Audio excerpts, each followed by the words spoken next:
Jacques, a very good morning to you, and thanks for your time this morning. Let's first talk about the unfinished business of the 1994 conference. What is that unfinished business? What are the questions, or what are the issues that are still hanging over us? Yes, thank you very much. I think, first of all, obviously the conference coincided with our dawn of democracy, which means we, as much as we've been monitoring the progress with the implementation of the International Program of Action, it sort of goes hand in hand with the monitoring of the progress that the government has been making since 1994 in providing services to all South Africans.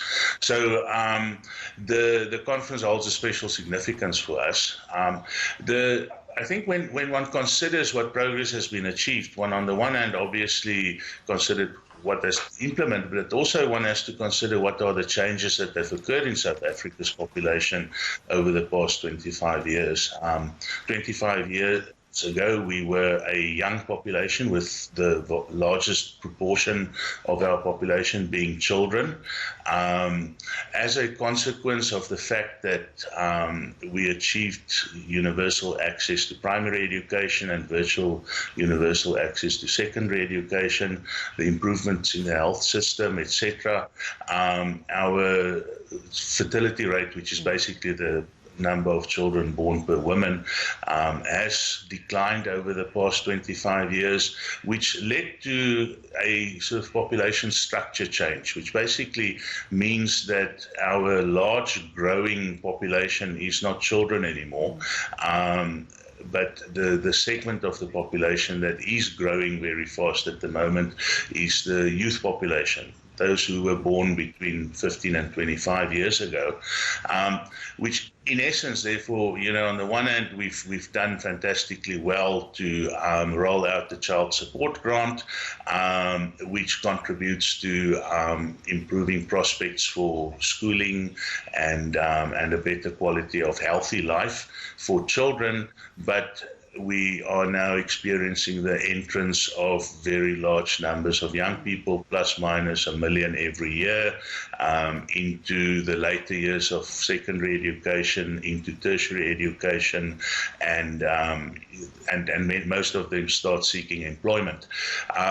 Which means, as we can, on the one hand, say, well, we've done well, in relation to the challenges that existed 25 years ago.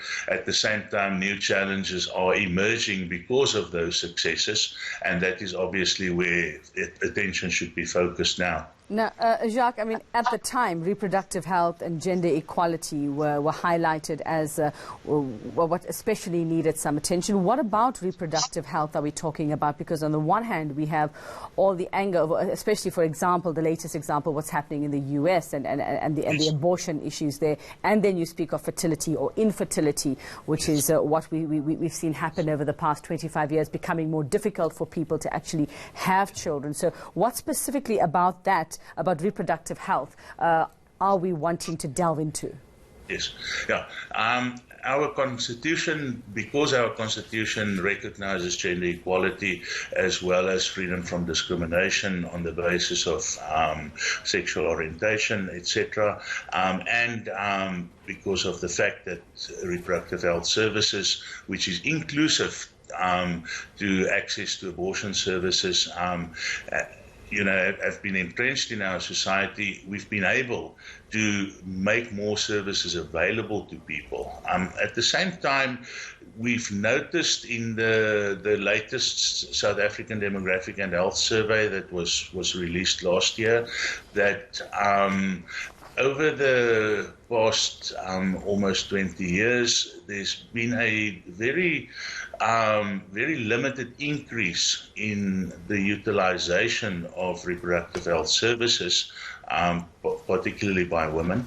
And the sort of increases have been recorded in condom use, for example, but increases but that sort of corresponds with a decline in the use of other modern contraceptives. So we obviously need to get to the root of that.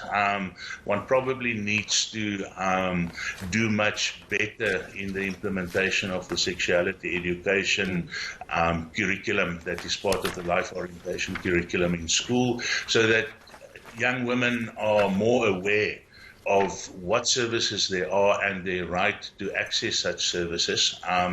The US situation, obviously has a very large impact on many developing countries.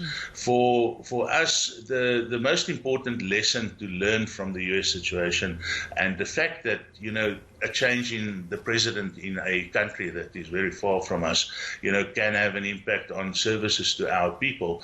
The lesson for us should be that we need to make sure that we as government are able to fully render those services ourselves, that we are not dependent on other countries to implement our own policies. And we've done quite well. Yeah. Our HIV/AIDS program, for example, is probably still the largest government-funded domestic program in the world. But we need to keep our eye on that ball and make sure that we continue progressing to a point where we are not, dependent on foreign assistance to implement our own policies and to give South Africans access to their own rights. Thanks very much for that, Jacques van Zedem. He's from the Department of Social Development's National Population Unit.